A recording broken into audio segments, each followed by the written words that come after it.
Hola a todos.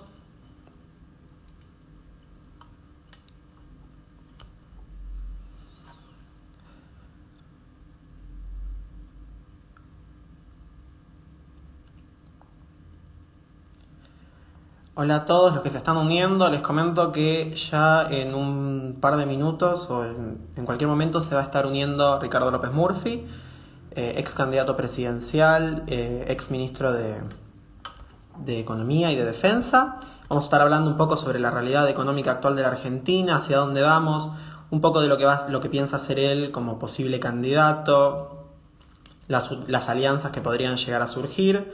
También los invito a todos a que vayan dejando sus preguntas en el chat, que al final al final se le van a ser dichas a López Murphy. También les comento que todo lo que vaya a ser dicho en esta entrevista va a ser subido a Abriel Bocho. Es un podcast que estoy haciendo yo todos los sábados, hablando sobre el liberalismo y temas de política en general. Así que todo va a estar resubido ahí para los que no se pudieran conectar. Así que ya en cualquier momento tendría que estar entrando Ricardo. Así que váyanme poniendo si se escucha bien, si se ve bien. Ya en cualquier momento va a estar entrando Ricardo. Hola a todos los que se van sumando.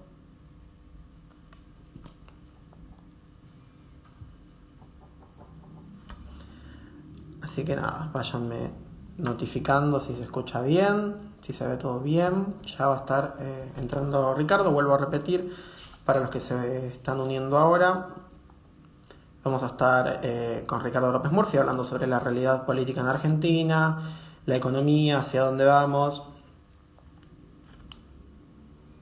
Así que hola a todos los que se van sumando. Ya en cualquier momento va a aparecer Ricardo, así que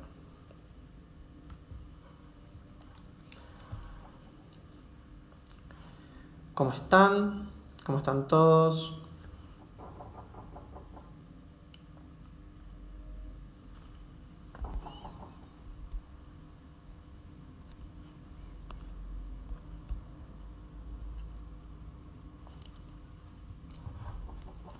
Comento de vuelta, todo lo que va a ser dicho en la entrevista va a ser subido a Abriel Bocho, ya en cualquier momento va a estar apareciendo Ricardo. Así que de vuelta, ahí se unió Ricardo López, ahí se unió Ricardo al vivo. Así que en cualquier momento me va a mandar la solicitud para participar. Así que ya empezamos.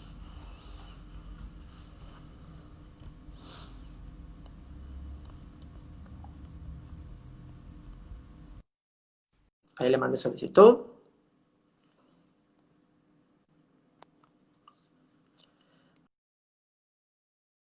Así que en cualquier momento tendría que estar aceptándola para unirse.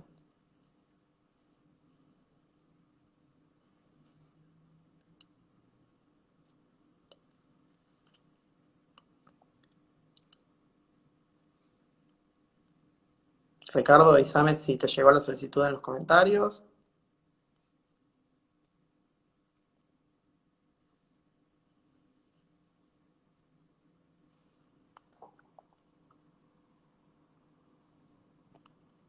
Así que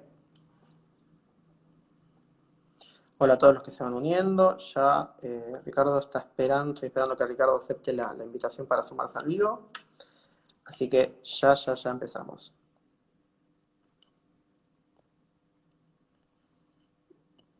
Acá lo tengo a Ricardo, ahí me mandó.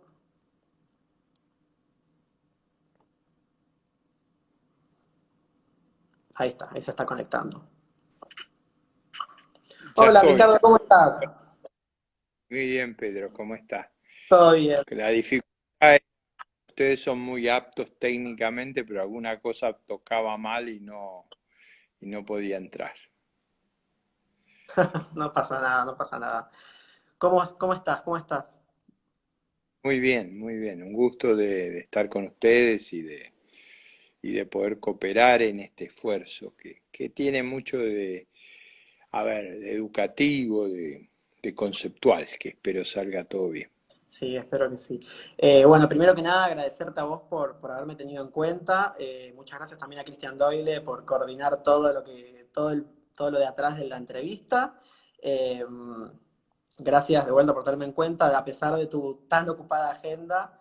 Eh, Así que, si te parece, dicho esto, también voy a aclarar para todos los que se están sumando que lo dicho en esta entrevista va a ser resubido a Abriel Bocho, es un podcast que estoy haciendo yo todos los sábados, hablando sobre temas del liberalismo, política en general. Así que, si después la quieren volver a escuchar, va a estar disponible ahí este sábado. Así que, si te Y parece, ahí también lo vamos a subir a nuestro canal de YouTube, Ricardo López Murphy Oficial, que el canal del Bulldog, que es una forma que también usamos de comunicar y de educar bueno, todo el esfuerzo del civismo es o sea, de generar buenos ciudadanos, eso es lo que necesitamos. veo que estás con todas las plataformas, YouTube, Zoom, te hiciste un podcast ahora, me enteré. Así que Es verdad. estás en múltiple, Hago estás un, en todos lados. hago un esfuerzo de comunicación grande. Me parece que la situación es lo suficientemente para que todos los argentinos bien hacer digamos, un esfuerzo de participar, de ser, digamos, de una ayuda en la cuestión del funcionamiento de nuestra democracia. Eso solo se logra si la ciudadanía participa y no dejamos que quedemos rehenes de un grupo digamos, de la rosca política. Claro, totalmente. Si te parece, antes de hablar sobre la Argentina, la situación actual y hacia dónde vamos, me gustaría conocerte un poco a vos. ¿Vos te identificás como una persona liberal? Y si es así, me gustaría saber cómo llegaste y cómo te encontraste con las ideas de la libertad. Sí. Bueno, a ver, el proceso mío fue complejo porque yo descubrí las ideas de la libertad en una mezcla, es decir, una mezcla que fue, primero descubrí las ideas de la libertad desde el punto de vista político, esto es, qué régimen político aseguraba que los ciudadanos fueran libres, es decir, el de la república, el de la división de poderes, el del pluralismo. Por eso siempre, a lo largo de toda mi vida, a pesar de la popularidad que tenían las ideas de izquierda en esa época, siempre fui muy reacio a los regímenes de partido único. Siempre me parecía que eso terminaba muy mal, terminaba en una catástrofe autoritaria y totalitaria.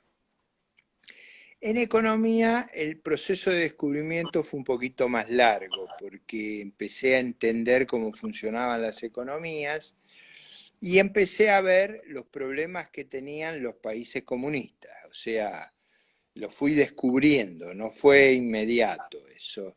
Yo estudiaba economía, entonces lo primero que descubrí era lo complejo que era tener un plan, como decían los comunistas, que era un plan que abarcara todos los aspectos de la sociedad. Eso ni bien entendí cómo se hacían las cuentas, me di cuenta que era un bolazo, o sea que eso no podía funcionar. Y ahí empecé a descubrir el camino de la libertad. Ahí me topé con un libro que me causó mucha impresión cuando yo era joven, que es Camino de Servidumbre, que era un libro que había escrito el profesor von Hayek contra el régimen nazi, pero en mi cabeza el régimen nazi era como el comunista, es decir, esta idea de que el Estado dominaba todo, que el Estado era como el Dios al que había que servir, que nos iba a ordenar y se iba a hacer cargo de todos nosotros. Ahí descubrí qué pesadilla podía ser eso.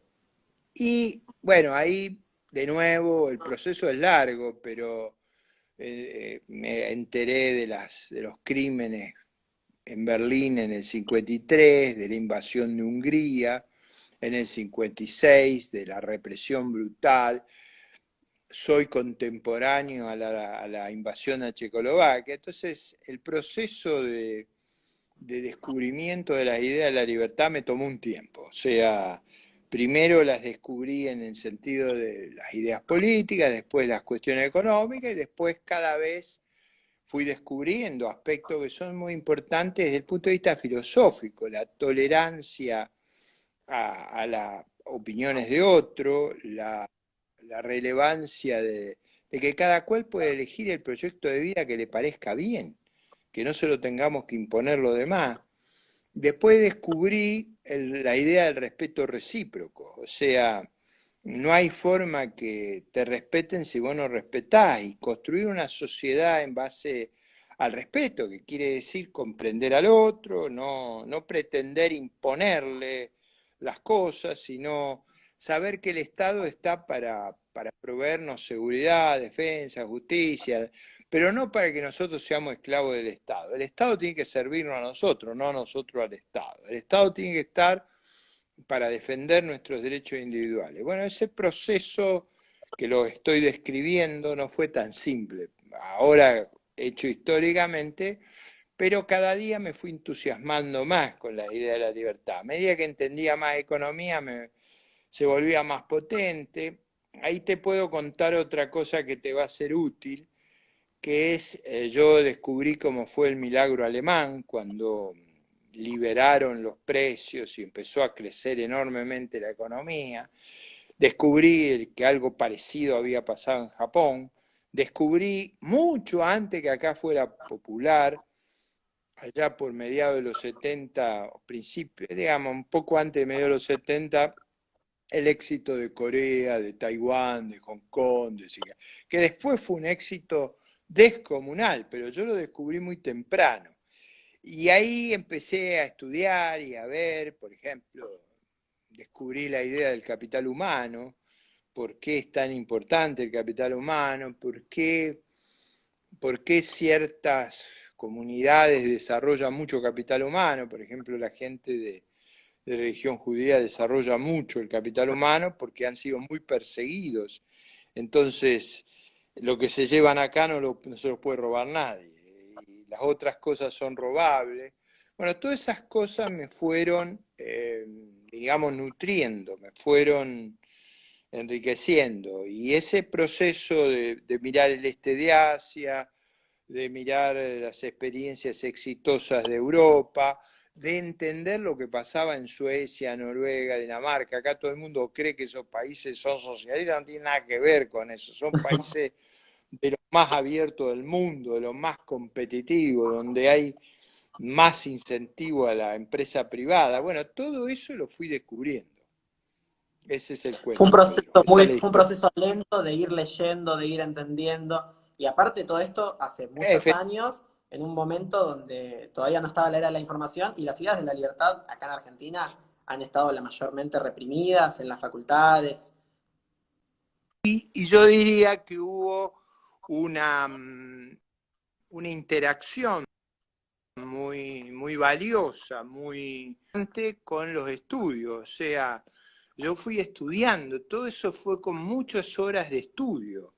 Yo era profesor, era investigador, o sea, escribía mucho de economía, pero mucho sobre estos problemas, lo que yo llamaría, para los que son un poco más técnicos, que nos escuchan, que nos debe escuchar mucha gente, yo estudiaba problemas de organización económica, es decir, cómo se organizan las economías, cómo se organizan por mercado, por plano, o sea, dediqué mucho tiempo en mi vida a entender esos problemas. La economía del sector público, los costos de los impuestos. Yo, por ejemplo, descubrí muy temprano que los impuestos tienen que ser lo más bajo que se pueda. Impuesto es una cosa mala, o sea, impuesto es lo contrario a voluntario. O sea, hay que entender la inteligencia del que le puso ese nombre. Impuesto es coerción, es brutalidad, es violencia. Es el Ahora, estudio de la el palabra. Ya al sinónimo, leer la palabra impuesto, te das cuenta que es. bueno, ahí está. Eso es muy importante entender. Ahora, el daño que hacen los impuestos es directamente, es exponencialmente relacionado con la tasa. Cuanto más alta, más daño hace. El sinónimo de impuesto es gravamen. Gravamen significa sobrecarga, es como una mochila.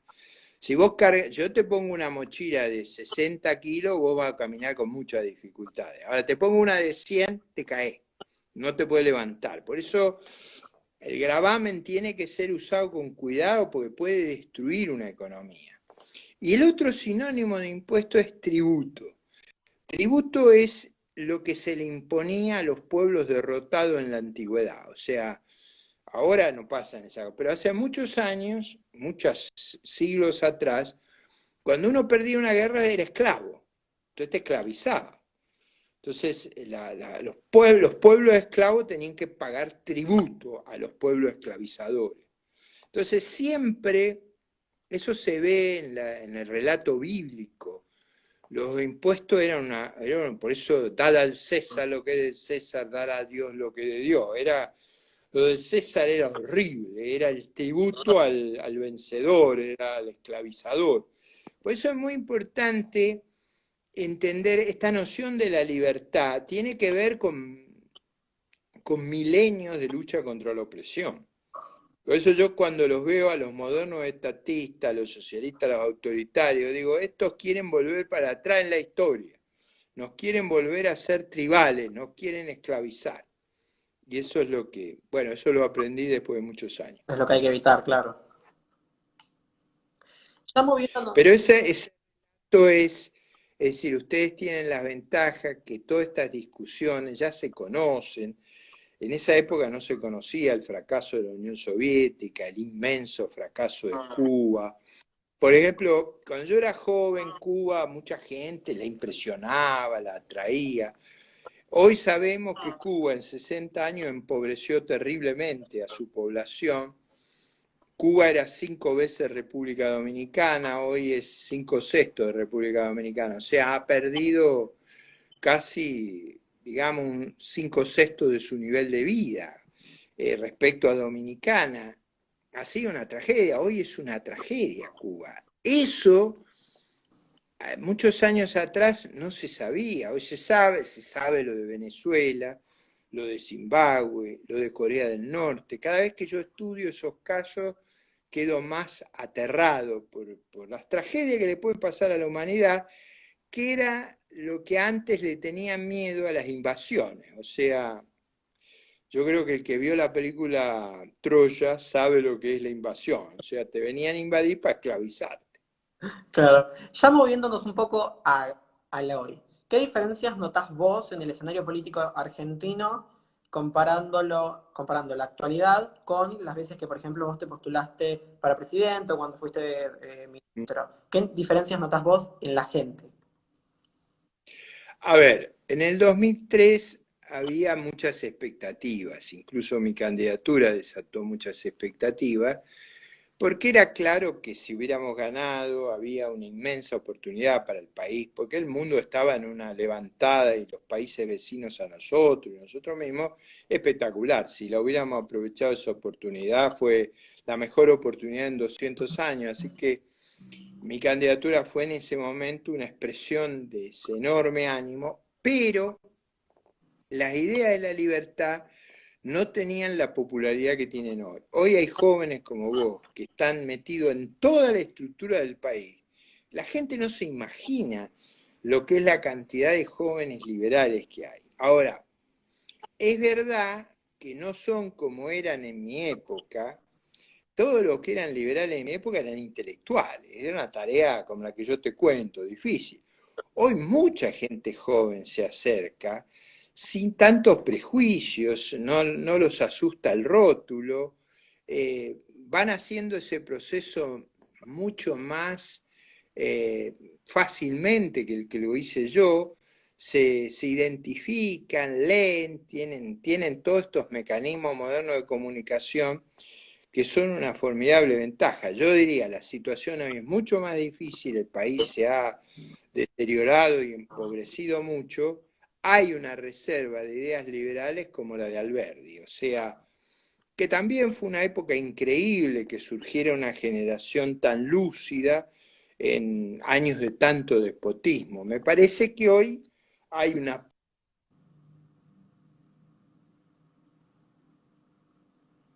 Te me trabaste, Ricardo.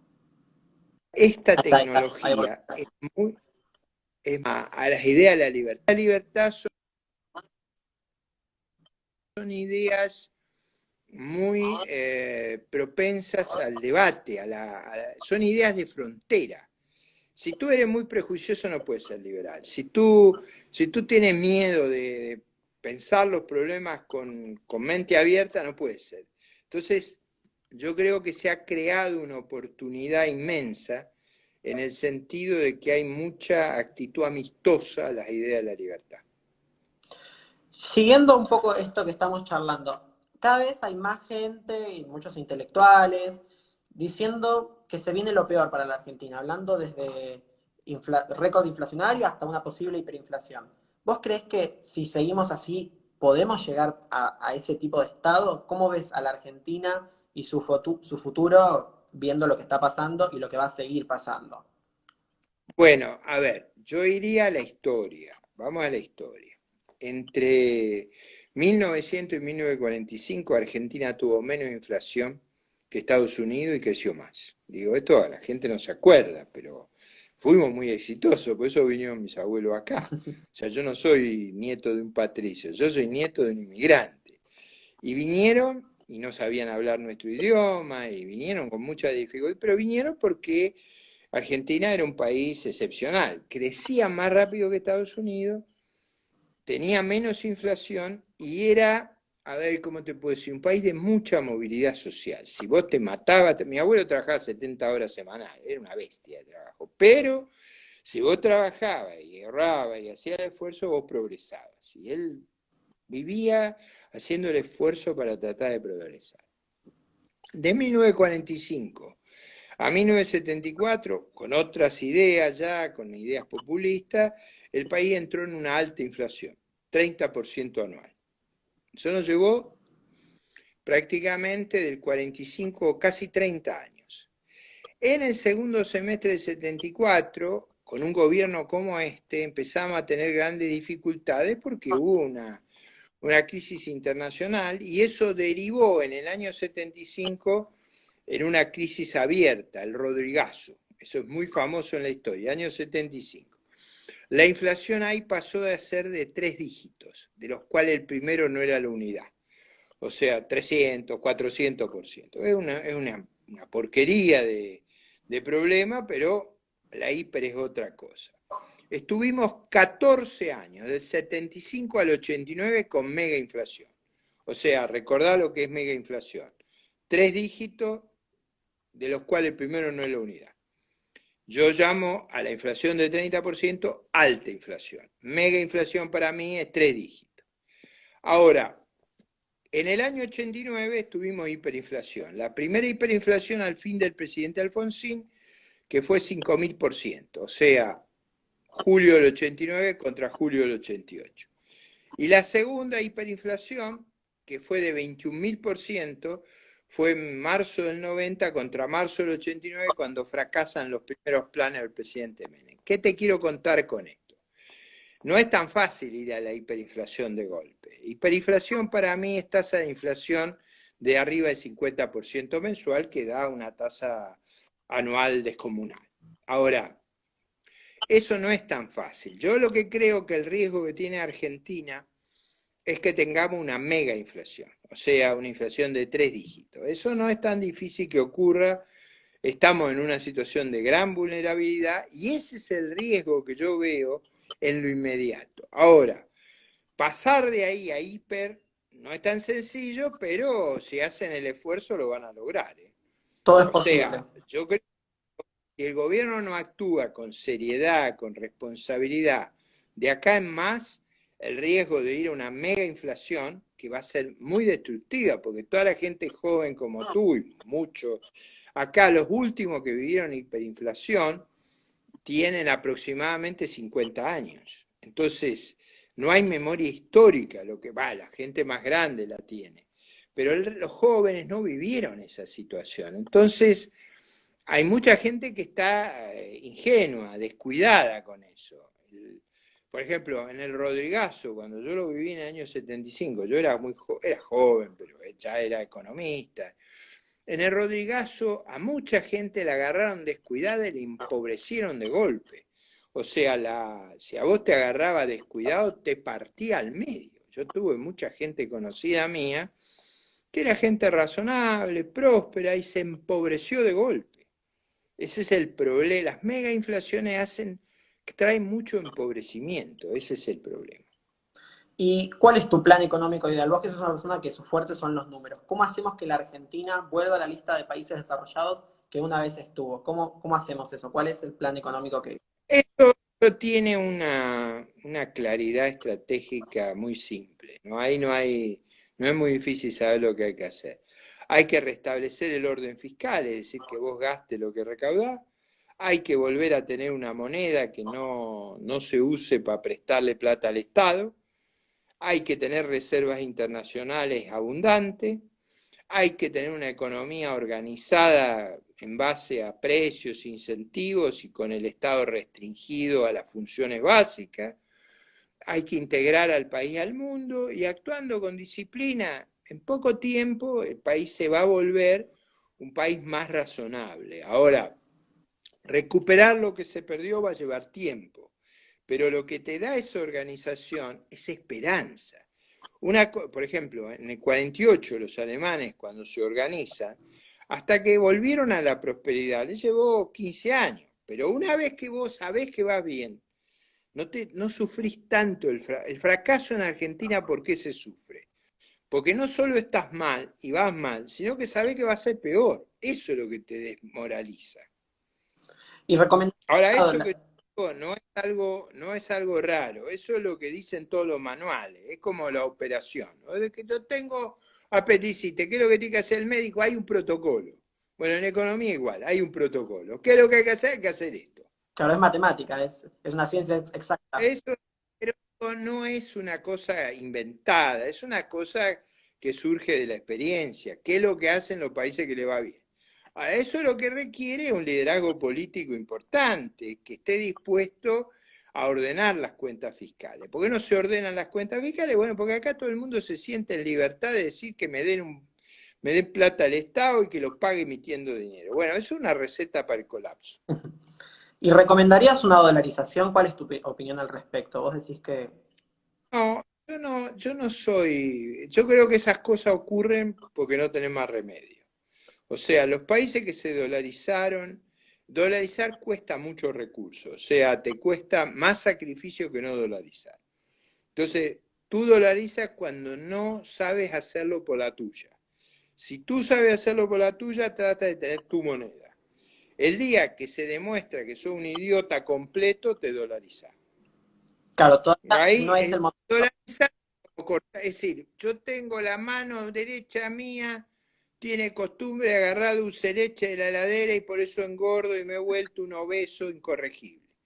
Bueno, la forma de corregir la obesidad de Ricardo es amputarle el brazo. No es una cosa inteligente. Ahora, está claro que no voy a poder más agarrar el dulce de leche si me amputan. Ahora, a veces no hay más remedio porque es tanta la idiotez que te fuerza, pero no es una solución. En general la gente que piensa que esa es la solución es porque piensa que nuestro sistema político y nuestro liderazgo es incorregible, que hay que amputarle el brazo. Claro, todavía no estamos en ese escenario, decís vos, que no. Oh, bueno, esas cosas ocurren por accidente, Pedro, no es que ocurren por bondad. O sea, Ecuador, por ejemplo, ¿por qué dolarizó? Porque se le produjo una hiperinflación, la única manera de generar un sistema fue ese. Claro. Lo han sufrido horriblemente eso. Es como una última opción, algo para levantarse a lo último. Ahora, más inteligente lo que hicieron los europeos, que hicieron una moneda común. Esa moneda común, nosotros cuando teníamos la convertibilidad era como una dolarización. Ahora, eso te exige mucha disciplina. Y nuestro sistema político no tiene disciplina. Es decir, yo creo que la idea de que vos vas a disciplinar a los políticos porque le va a impedir usar el Banco Central, no. Si tú necesitas mejorar el sistema político argentino, porque ahí está una parte muy complicada. Eso solo mejora si la gente participa. ¿Por qué los políticos, por qué tenemos políticos tan malos? Y porque se dedican los peores a eso. Claro. Entonces, si se dedican los peores, ahora, si todas las personas que somos, digamos, mejores, más formados, rehuimos esa tarea, yo reconozco que a mí me es un costo inmenso. Yo estoy grande de edad, o sea, yo estas cosas las hice cuando las tenía que hacer, 20 años atrás, cuando tenía...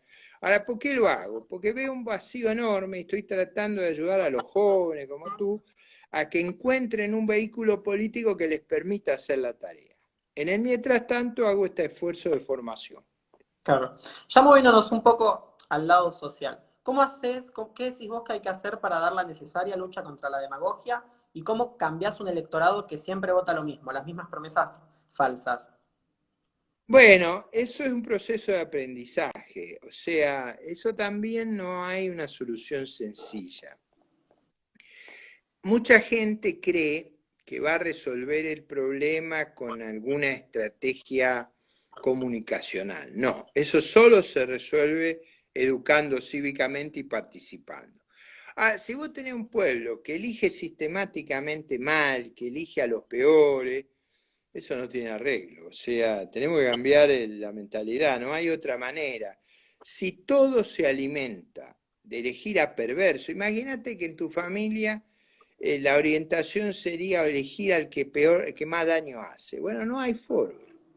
O sea, una de las desgracias de la vida personal de uno es que le toque gente cerca que sea un desastre. Entonces eso, a ver, si a mí me dicen, el pueblo argentino no va a tener arreglo, va a elegir siempre a los bandidos, a los delincuentes, a los corruptos, eso no tiene arreglo, digamos. Claro. Eso no tiene arreglo. Es un proceso La que hay de a democracia poco. la democracia no requiere, la democracia no es un régimen perfecto, ni la república. Yo creo que es una mala discusión eso de imaginarse un mundo perfecto. La democracia y la república hay que imaginársela como un sistema muy imperfecto, un mal sistema, un sistema que vota gente que vota mal, que hay problemas, pero es mejor que los sistemas autoritarios. En vez de tener a los Castro en Cuba sucediéndose uno a otro y eligiendo a sus familiares como los mandamases del régimen, o en Corea, que es el nieto del primer comunista que después eligió al hijo como segundo y ahora al nieto como tercero. Vos tenés un sistema que tiene balance, contrapeso, no es perfecto, a veces se eligen muy malos dirigentes, pero eso ejercitado sistemáticamente permite mejorar. Y eso es lo que tenemos que tratar de hacer. Una parte, Mejorar es... una parte fundamental de ese proceso sería el cortar con el adoctrinamiento en las instituciones educativas, ¿no? Bueno, eso es muy importante. Eso es una tragedia que tenemos porque en general ese adoctrinamiento es muy malo. Yo leía hoy en un manual de la provincia de Buenos Aires que Sarmiento es el inventor de la grieta. No, Sarmiento no fue. Sarmiento en Civilización y Barbarie pone el futuro y el pasado. Y en realidad lo que Sarmiento quería era que Argentina se volviera un país moderno. Y la verdad que tuvo mucho éxito en hacerlo. Y eso es, el problema de adoctrinamiento hace mucho daño. Las escuelas tienen que ser, en ese sentido, laicas, aceptar la multiplicidad de ideas. Si te llenan la cabeza con ideas falsas, eso te hace mucho daño. Totalmente, es muy abrupta, aparte es muy, te das cuenta cuando estás informado con él sobre el liberalismo, te das cuenta del adoctrinamiento, porque es imposible en un libro de texto común encontrar una referencia a Mises o a Hayek, es pura Keynes o Perón incluso, y en ningún momento se menciona a Argentina cuando fue potencia mundial a fines del 1800, por ejemplo. Claro, ahí, por ejemplo, una cosa que yo leería es Alberdi y a Sarmiento, que son más importantes que todos ellos. Le haría muy bien a nuestra gente leer lo que son nuestros héroes, nuestros fundadores, nuestra gente más preparada. Y además son muy buenos escritores los dos. Claro. En tu larga trayectoria política que has vivido, supongo, de todo, ¿alguna vez tuviste que superar algún obstáculo o intento que te hayas enterado por parte de algún funcionario de tirarte abajo o de un partido que te hayan querido, digamos, reprimir de alguna manera? Bueno, siempre tuve agresiones por mis ideas, muchas veces. Es decir, gente que no se sentía en condiciones de discutir o de debatir y que querían suprimir mi libertad agrediéndome físicamente. Eso me pasó muchas veces. Bueno, eso es el riesgo de defender las ideas de la libertad, o sea, hubo muchos intentos y yo creo que hay mucha gente que cree que la única forma de pararnos es meternos en la penitenciaría, es decir, o fusilarnos por nuestras ideas. Hay delito de opinión. A ellos les molesta que pensemos que ellos nos proponen no es un paraíso. Y yo cada vez que ellos me hablan del paraíso que van a hacer, sé que nos van a esclavizar.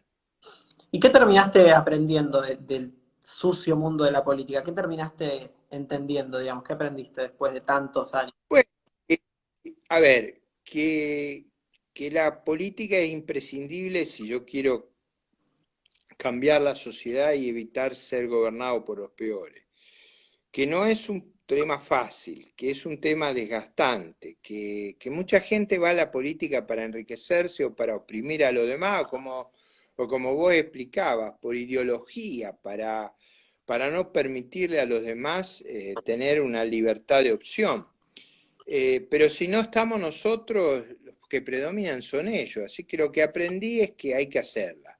Ahora hay distintas formas de hacer política. Una forma es la competencia electoral, otra cosa es lo que haces tú. O sea, este debate por los medios es muy importante. Y yo creo que estas cosas son las que cambian la vida de la gente. Y espero yo que hoy hayamos ayudado a muchos a cambiar. Yo voy por el séptimo Zoom que hago por Instagram hoy. Estoy agotado, extenuado, destruido. ¿Pero por qué lo hago? Lo hago porque creo que a través tuyo y a través de este debate llegamos a un montón de personas que de otra manera no sería posible. Y trato de ayudar a que tengamos un destino distinto. ¿Y te habéis pensado postularte para el 2021? Creo que le haría ilusión a mucha gente eso, ¿eh? Verte. No, es cierto, yo creo que yo dije que no hay que hablar de candidatura hasta mayo. ¿Y por qué digo esto? Porque la verdadera tarea que tenemos nosotros por delante es construir un partido que nos pueda representar. Y eso no es tan fácil. Nuestra Constitución exige que para poder presentarse hay que tener un partido político. Y construir un partido político necesita 4.000 afiliaciones en la capital, como 20.000 en la provincia de Buenos Aires. O sea, no es tan fácil. Si nosotros logramos eso, vamos a poder el otro paso, que es ayudar a tener un montón de dirigentes, espero yo, mucho más jóvenes que yo y que puedan hacer la tarea. Y si no hay más remedio, y si es útil a los demás que yo preste mi concurso, lo voy a prestar. En general mi idea es que sea gente más joven que yo, o sea, que tenga más energía, más recorrido para adelante, pero bueno, hay a veces que no hay más remedio y si no hay más remedio lo haré. Pero antes de ponerme a hacer eso, tenemos que completar el partido político, tenemos que ser capaces de construir el canal, el vehículo que se necesita para eso. Si no hay vehículo, no va a haber candidatura. Apostás a una unión, ¿no? Digamos, de todos los frentes de la oposición. Yo creo que luego hay que armar un frente lo más amplio posible. Yo lo que he dicho ahí es que el frente no tiene que ser de los liberales, tiene que ser con los liberales, tiene que ser un frente más amplio porque si no, no vamos a ser relevantes, no lo vamos a poder hacer.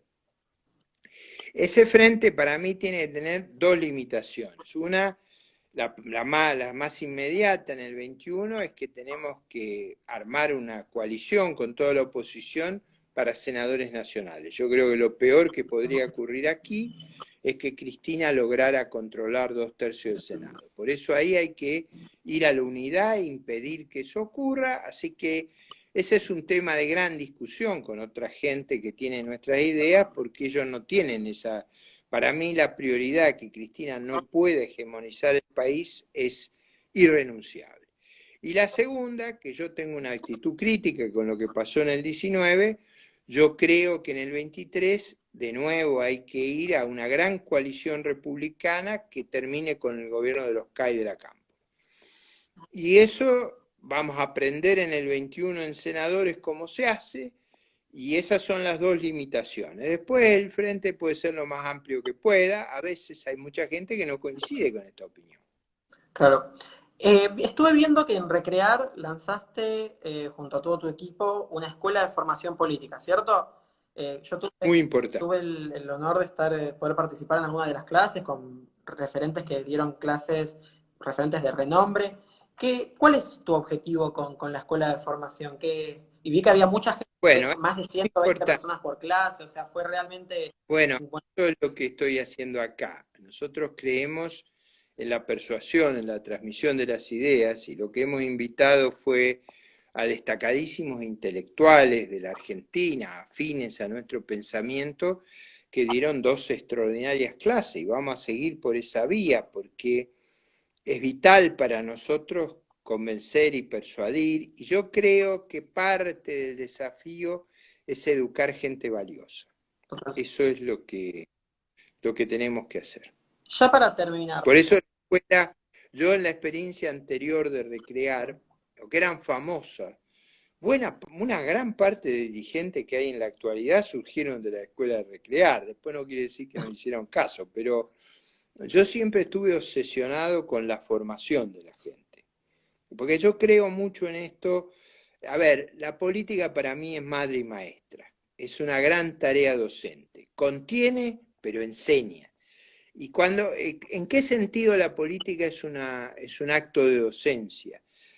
Tú tienes que poder explicarle a la gente los dilemas y los problemas que tenemos, cuáles son las alternativas y por qué nosotros elegimos determinada alternativa. Lo que yo te estuve explicando, por qué el régimen de la democracia política, por qué la Argentina representativa, republicana y federal de nuestra Constitución, por qué un país pluralista, por qué un país que acepte las divergencias y no te adoctrine en las escuelas. ¿Por qué una economía abierta? ¿Por qué una economía libre? ¿Por qué creer que hay que reconocer en la sociedad el mérito, el esfuerzo, bueno, la suerte, pero no generar privilegios, generar igualdad ante la ley? Bueno, eso no es solamente convicciones, eso te tenemos que educar, te tenemos que hacer ver las ventajas, te tenemos que hacer ver la historia. Por eso doy clase de historia económica. En mi canal ahora van a empezar a aparecer Ricardo López Murphy Oficial, clase de la historia económica argentina, porque si hay algo que se ha tergiversado en la educación argentina es nuestra historia económica.